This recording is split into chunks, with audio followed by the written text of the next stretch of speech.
कल हम लोग पढ़े थे स्क्वायर्स के बारे में कि स्क्वायर कैसे फाइंड करते हैं, स्क्वायर कैसे निकालते हैं।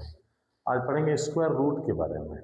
ठीक है, तुमको हमने जो पहला क्लास तुम्हारा हुआ था तो बताया था ना कि जो स्क्वायर होता है वो रेक्टेंगल से, जब रेक्टेंगल का लेंथ और ब्रेथ बराबर हो जाता है तो स्क्वायर बनता है, और स्क्वायर का जब एरिया निकालते हैं तो आता है स्क्वायर्स।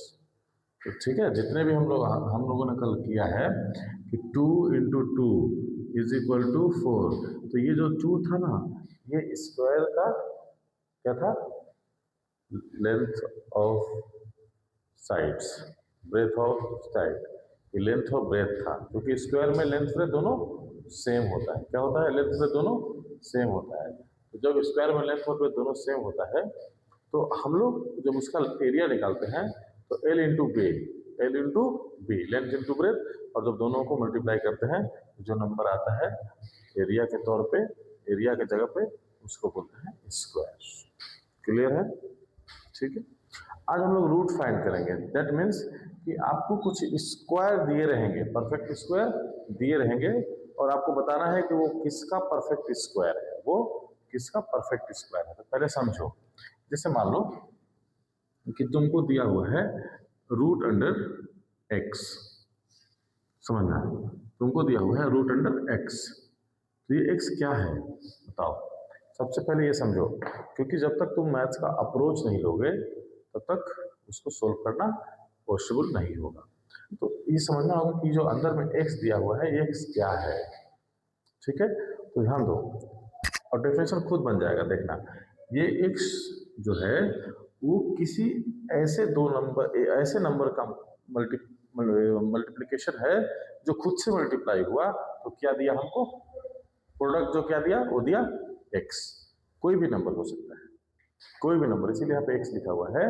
ये x जो है ऐसे नंबर का प्रोडक्ट है जो खुद से मल्टीप्लाई हुआ है, जो खुद से मल्टीप्लाई हुआ है, उसको बोलते हैं स्क्वायर्स। इसका मतलब अगर ये रूट के अंदर है तो ये क्या है,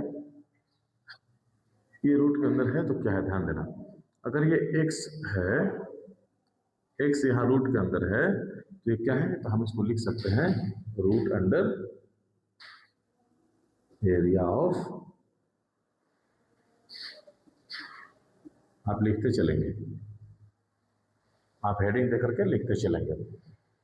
ठीक है, √अंडर एरिया ऑफ स्क्वायर, समझिए।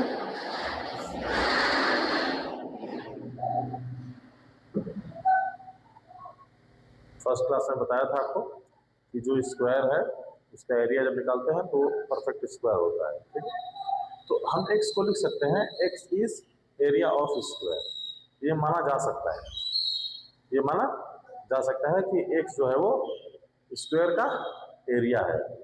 तो आपको पता होना चाहिए कि अगर जब आंसर में कुछ भी आएगा तो क्या आएगा,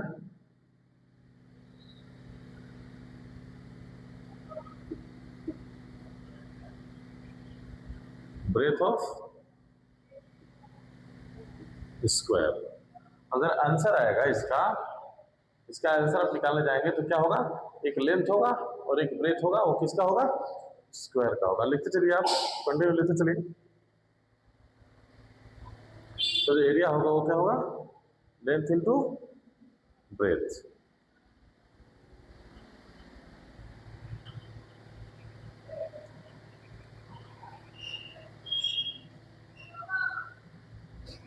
अब जब इतना कंफर्म हो गया, जब इतना कंफर्म हो गया कि ये जो x होगा वो किसी भी स्क्वायर का एरिया होगा, किसी भी स्क्वायर का एरिया होगा, तो याद रखना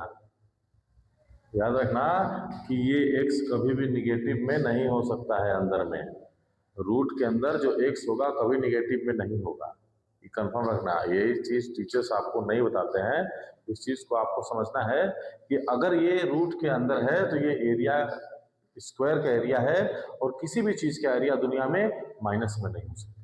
इट्स क्लियर, एनी डाउट? ठीक है, ओके, समझो। तो अगर आप यहां पे लिखते हैं -441, ठीक है, ये माइनस में है, तो क्या ऐसा एग्जिस्ट करेगा, एरिया माइनस में होगा कभी? कभी नहीं होगा, एरिया माइनस में कभी नहीं होगा। ये जो रूट है इसका प्रॉपर डेफिनेशन आप जब 11th क्लास से पहुंचेंगे तो आपको समझ में आएगा, लेकिन मैं जो आपको बता रहा हूँ उस चीज़ को समझिए कि अगर ये रूट के अंदर है ये x, तो x एरिया ऑफ स्क्वायर है और किसी चीज़ के एरिया माइनस में नहीं होता। क्लियर है? अब एक चीज़ और सीखिए यहाँ पे, अगर यहाँ पे लिखा हुआ रहता मान लीजिए ऐसे रूट अंडर 25, तो बहुत सारे टीचर्स स्कूल में क्या बताते हैं कि ये +5 हो सकता है या -5 हो सकता है, बताते हैं ना, बहुत सारे टीचर्स यही बताते हैं। लेकिन सोचिए कि दुनिया में किसी चीज़ का लेंथ माइनस में जाएगा, किसी का ब्रेथ माइनस में होगा, तो ये कैसे -5 आ सकता है? इसका मतलब अगर बच्चे को ऑप्शन में दे दिया जाए, अगर इसका आंसर ऑप्शन में a = 5, b = -5, c = +5, sorry plus तो 5 था ही, +-5 और d = नॉन ऑफ दीज। ठीक है, तो बच्चा तो ये मान के चला आएगा ना, क्योंकि उसको जानकारी नहीं है कि ये एरिया है और ये जो निकला वो लेंथ और ब्रेथ निकला, क्या निकला? लेंथ और ब्रेथ। और अगर इस स्क्वायर का लेंथ और ब्रेथ दोनों 5 है तो क्या पॉसिबल है कि कोई एक लेंथ माइनस होगा? हो सकता है? माइनस में नहीं हो सकता है। क्लियर है? कोई डाउट यहाँ तक? अब अगर ऑप्शन में आएगा तो तुम क्या मारेगा?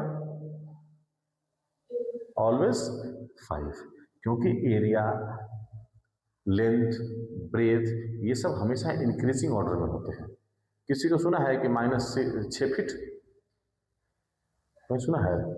नहीं सुना होगा, कहीं नहीं लिखा, देखा होगा कि -6 फीट, -4 फीट, -8 फीट, -10 फीट, कहीं ऐसा नहीं लिखा होगा। एरिया और लेंथ है, ब्रेथ हमेशा पॉजिटिव होता है। तो बात समझने की ये है कि अगर ये एरिया है तो हमको जो मिलेगा वो क्या मिलेगा? लेंथ और ब्रेथ मिलेगा। It must be in positive, negative में नहीं होगा। क्लियर है? कोई डाउट? तो आप यहाँ एक लाइन लिख सकते हैं, या मत लिखिए, छोड़ दीजिए, समझ गया वो काफ़ी है कि जब हम निकालेंगे तो ऑलवेज ये पॉजिटिव में निकलेगा, ये गलत होता है, प्लस माइनस कभी नहीं होता वहाँ पर। जब आप 11th क्लास में जाएंगे तो और बेहतरीन इसको एक्सप्लेन किया जाएगा, क्योंकि आपके 8th क्लास के लेवल का नहीं है तो और बेहतरीन इसको एक्सप्लेन किया जाएगा कि क्यों ऐसा होता है। लेकिन अभी इतना ही समझना है कि अगर ये स्क्वायर का एरिया है तो ये लेंथ और ब्रेथ देगा स्क्वायर का, और लेंथ और ब्रेथ आर नाइदर, लेंथ और breadth are not in negative, वो कभी निगेटिव में नहीं होगा। क्लियर हो गया यहाँ तक? चलिए अब आगे देखिए, जैसे मान लीजिए अब आपका नेक्स्ट जो टॉपिक है वो क्या है? नेक्स्ट टॉपिक है find square roots by prime factor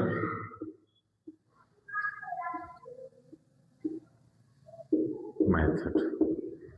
क्या होगा? प्राइम फैक्टर मेथड से स्क्वायर रूट फाइंड करना है। क्लियर है? कल बताया प्राइम फैक्टर मेथड क्या होता है, कोई दिक्कत नहीं उसमें। अब देखो, जैसे मान लो कि आपको दिया हुआ हो, पहला ही क्वेश्चन आपको दिया हुआ हो,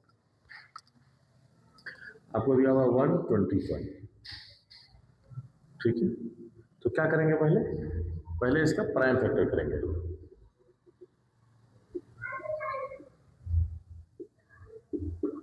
उफ, 121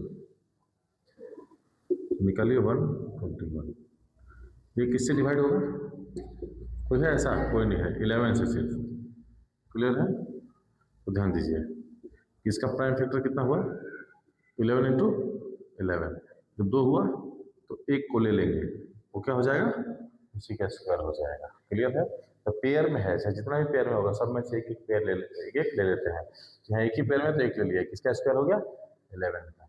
अगर मान लीजिए आपको यहाँ दिया था 324, तो कैसे फाइंड करते?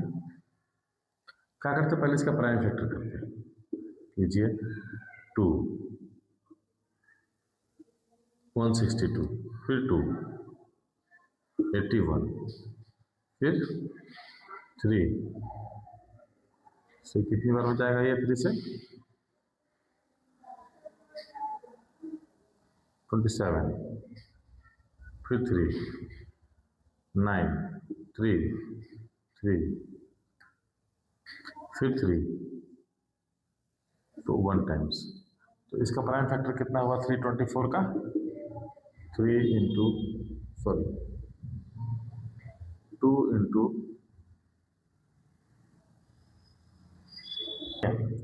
2 इंटू 3 इंटू 3 इंटू 3 इंटू 3। देखिए ये पेयर है, ये पेयर है, ये तो सब पेयर में से एक एक छू निकाल लीजिए। तो क्या आएगा ये 18। जो दिया हुआ है किसका स्क्वायर था 18 का। ठीक है, तो एक ये मेथड है प्राइम फैक्टर निकालने का, जो हम लोग वर्षों से इसको करते आ रहे हैं। क्लियर है, तू भी समझ रहा है? ठीक है, तो ये मेथड है प्राइम फैक्टर से स्क्वायर रूट निकालने का। क्लियर है? अब देखो, लिखो लिखो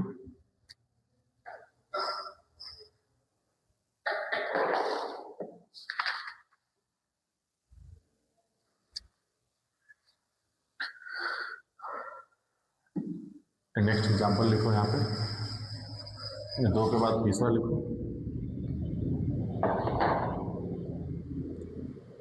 4 3 5 6। पहले इसका प्राइम फैक्टर करेंगे। 4 3 5 6 का प्राइम फैक्टर कितना होगा 2 से जाएगा ये, क्योंकि क्लास में 6 है, 2 से करते चलो। 2 1 7 8, फिर 2 से कितना होगा 3, फिर से चला गया 6 3 3 6 3, अब फिर जाएगा 3 से कितना होगा 1 2 1, फिर 11 से 11। उसका प्राइम फैक्टर कितना आया 4 3 5 6 का प्राइम फैक्टर कितना आया 2 इंटू 2 इंटू 3 इंटू 3 11 इंटू 11। देखो दोनों सब पेयर में है, सब में से एक लेके मल्टीप्लाई कर दो। 2 इंटू 3 इंटू 11 कितना हो गया 6 इंटू 11, दैट इज कॉल्ड 66 का ये क्या है स्क्वायर। क्लियर है? तो ये एक मेथड हुआ।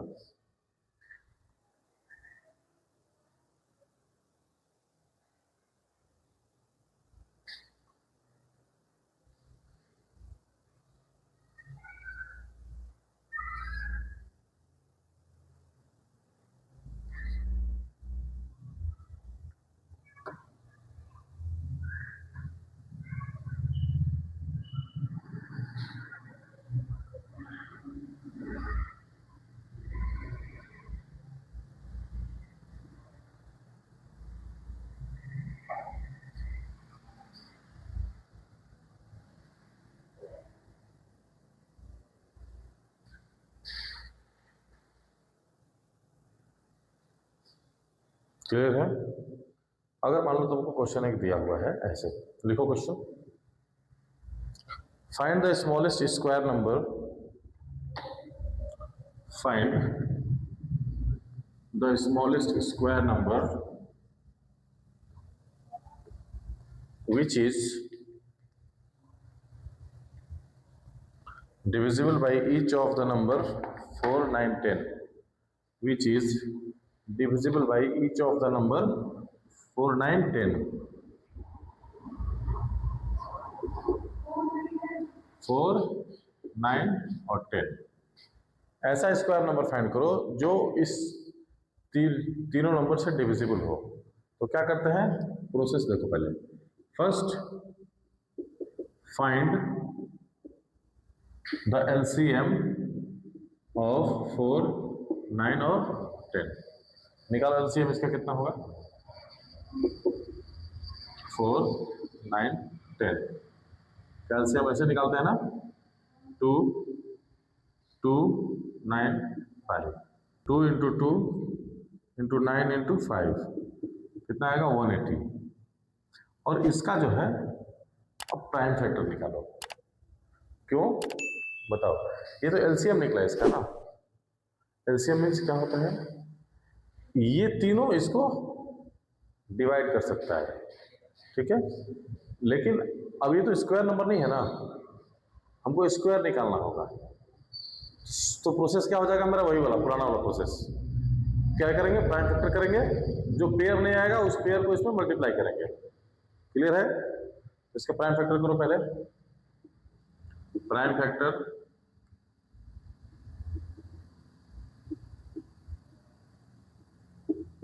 फैक्टर ऑफ 180 क्या होगा, 180 2 टाइम्स 90 2 टाइम्स 45, फिर क्या जाएगा 5 टाइम्स 9 3 टाइम्स 3। तो इसका क्या निकला, 180 का prime factor 2 into 2 into 5 into 3 into 3। इसका पेयर आया, इसका पेयर आया, किसका पेयर नहीं आया, देखो किसका पेयर नहीं आया, 5 का। तो जब हम 5 इस वाले में मल्टीप्लाई करेंगे तो क्या हो जाएगा, ये क्या हो जाएगा, देखो इसका पेयर आया, इसका पेयर आया। अगर इसका भी पेयर होता तो ये परफेक्ट स्क्वायर होता, ये नहीं है परफेक्ट स्क्वायर। तो हम कल एक टॉपिक बताए थे ना, what least number must be multiply with the number become a perfect square. तो अगर ये नंबर आपको मिला है तो इसमें क्या ऐसा मल्टीप्लाई करेंगे कि परफेक्ट स्क्वायर हो जाएगा। तो जो नंबर यहाँ जिसका पेयर नहीं आया, जैसे 5 का पेयर नहीं आया, तो 5 को मल्टीप्लाई करेंगे तो लिखेंगे गिवन नंबर, गिवन नहीं, यहाँ पे 180 लिखेंगे क्योंकि गिवन नंबर नहीं है। 180 should multiply by 5 to be perfect square. तो 180 को 5 से मल्टीप्लाई करो, कितना होगा 900, और 900 30 का स्क्वायर होता है, 900 30 का स्क्वायर होता है।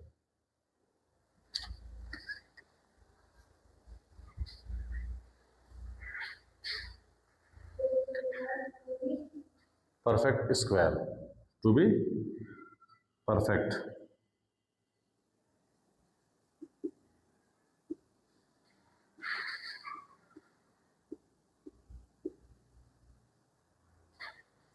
क्लियर है, कोई दिक्कत? तो आपको अगर इसमें इस टाइप से मिलेगा तो आप बना लेंगे इसको, ठीक है। तो आप यहाँ पे ट्राई कीजिए, क्वेश्चन नंबर 1 से लेकर 10 तक आप कौन कौन कर पा रहे हैं, ठीक है।